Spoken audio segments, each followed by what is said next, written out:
autumn snow. Lovely. And buses going to London, many buses going to London yesterday, were cancelled because of the adverse weather, so the turnout would have been much higher if it wasn't for the snow. Because remember, farmers live in rural areas. According to Sky News, only a few hundred appeared. Reality, 10,000 at least. Far more than were expected. And of course, the government lickspittle, BBC, turned out to ridicule something Victoria Derbyshire asked Henry Clarkson. Well, if the government doesn't raise its money from the inheritance tax from farmers, where are they going to get the money from? Does it ever cross her pea brain that maybe, just maybe, the government spends less? Give that a go.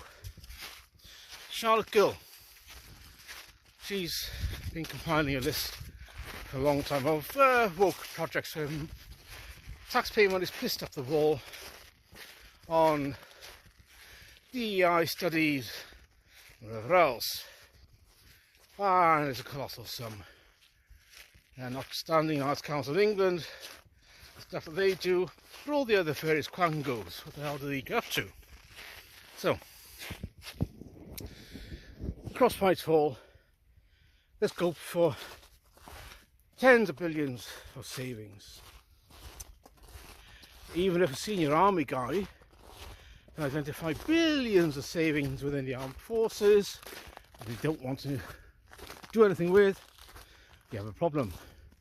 If various management consultants go into the Whitehall, take a look through the books, which they do for years and years and years and years, because they get asked in to do these studies to be seen to be looking for money to save. Now the report gets written because all the departments, some total in the tens of billions of savings that could be made annually, but no, it's the civil serpents don't want that because it frightens them, and it also challenges their supremacy, their ability to hold court over other people in their level in society. It might mean reduction of staff they have to look after. We can't have that kind of boys and girls. No. So if we did have Elon Musk and Vivek Ramaswamy over here with their Department of Government Efficiency, it would be astronomical what they would uncover. And Charlotte Gill knows this. Anyway, funny thing is that MPs wanted to summon Elon Musk to Parliament to answer about disinformation on X. In other words, he's allowing free speech with community notes. He's letting things to be said on there that they don't want to be heard. So what are they going to do? Threaten to shut down X over here because he's not towing the line?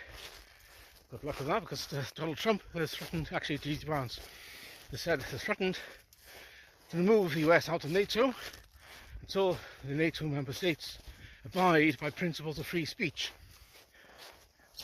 Good luck. Oh, Hamas have fled Qatar. They're now going to hide in Turkey. That's a NATO member state. Ooh.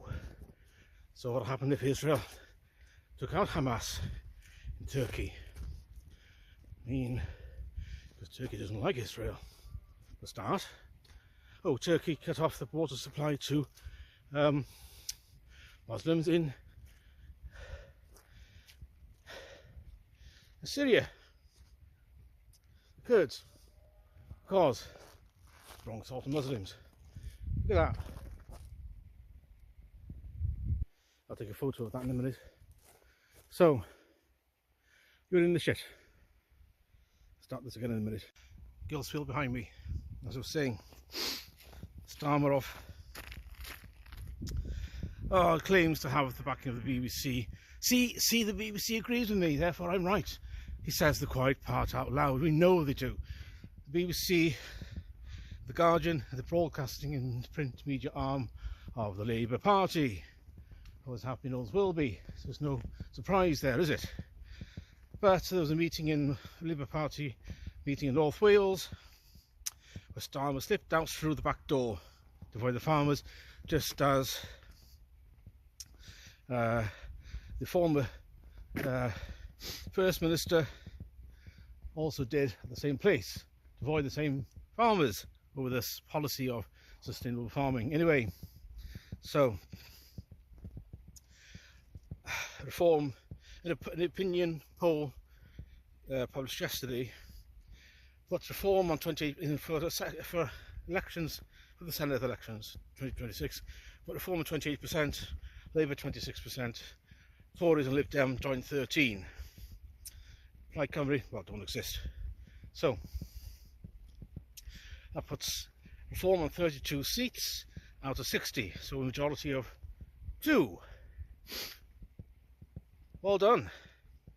It's 4 months in, the new government with 411 seats, a big mandate, the public back me, and all that sort of crap. And he's saying, nope, 156 majority in the Commons, now challenged by reform, council elections going towards reform, big collapse in Labour votes, 4 months into the honeymoon period. Brilliant. Yeah, I think he's recognised it's over.